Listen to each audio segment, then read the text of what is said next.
नमस्कार, एजुकेशन नगरी की खास पेशकश एजुकेशन बुलेटिन में आपका स्वागत है। मैं हूं ललित वर्मा। चलिए रुक करते हैं शिक्षा जगत से जुड़ी बड़ी खबरों की ओर। चतुर्थ श्रेणी कर्मचारी भर्ती में दूसरी पारी के सवाल नंबर 108 को लेकर इस समय सबसे ज्यादा चर्चाओं का बाजार गर्म है।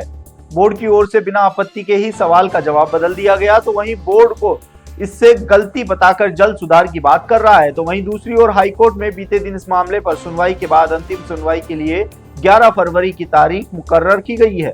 उससे पहले उम्मीद की जा रही है कि बोर्ड की ओर से इस सवाल का जवाब बदलते हुए नई मेरिट सूची जारी की जा सकती है। हालांकि बोर्ड अध्यक्ष का कहना है कि दूसरी पारी के इस सवाल का जवाब बदलने से मामूली बदलाव होगा, जिससे बॉर्डर लाइन के अभ्यर्थियों के ऊपर नीचे होने की संभावना है। तो वहीं अभ्यर्थियों में असमंजस की स्थिति है कि अगर सवाल का जवाब बदलता है तो ऐसे में नॉर्मलाइजेशन बदलेगा और मेरिट में भी बदलाव होगा। ऐसे में अब देखना होगा कि बोर्ड की ओर से सवाल का जवाब बदलने के बाद भर्ती की मेरिट पर कितना फर्क पड़ता हुआ नजर आता है।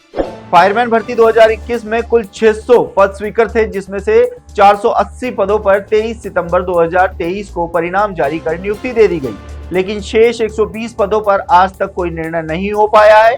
इन 120 पदों के अभ्यर्थी पिछले 3 सालों से लगातार मानसिक, शारीरिक और आर्थिक पीड़ा झेल रहे हैं। पीड़ित अभ्यर्थियों का आरोप है कि विभाग और कर्मचारी चयन बोर्ड एक दूसरे पर जिम्मेदारी डालकर मामले को टाल रहे हैं। अधिकारियों की लापरवाही के कारण अभ्यर्थियों की सुनवाई नहीं हो रही है। राजस्थान के अलग अलग जिलों से आने वाले ये अभ्यर्थी हर बार हजारों रुपए खर्च कर जयपुर पहुंचते हैं, रातें बस स्टैंड पर गुजारते हैं, लेकिन उन्हें ना तो संतोषपूर्वक जवाब मिलता है और न ही कोई ठोस आश्वासन।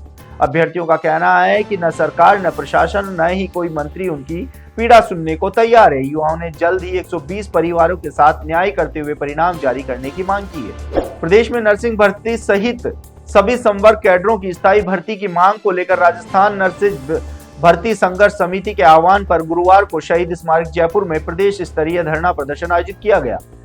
धरने में प्रदेश भर से बड़ी संख्या में संविदा निविदा कार्मिक शामिल हुए। प्रदेश अध्यक्ष अभिषेक शर्मा ने बताया है कि कार्मिकों की एक सूत्रीय मांग है कि राज्य सरकार आगामी नर्सिंग भर्ती सहित सभी संवर्ग कैडरों की भर्ती पूर्ववर्ती भर्तियों की तर्ज पर मेरिट के साथ 10, 20 और 30% बोनस अंकों के आधार पर शीघ्र विज्ञापन जारी करे। प्रदर्शन कर रहे युवाओं ने आरोप लगाया है कि वर्षों से सेवाएं देने के बावजूद उनके अनुभव को नजरअंदाज किया जा रहा है। इसके साथ ही चेतावनी दी है कि अगर जल्द ही संविदा कर्मियों की मांगों पर ध्यान नहीं दिया गया तो आने वाले समय में और बड़ा आंदोलन किया जाएगा। 53,749 पदों पर आयोजित हुई चतुर्थ श्रेणी कर्मचारी भर्ती के सफल अभ्यर्थियों के लिए राजस्थान कर्मचारी चयन बोर्ड की ओर से बड़ी पहल की गई है।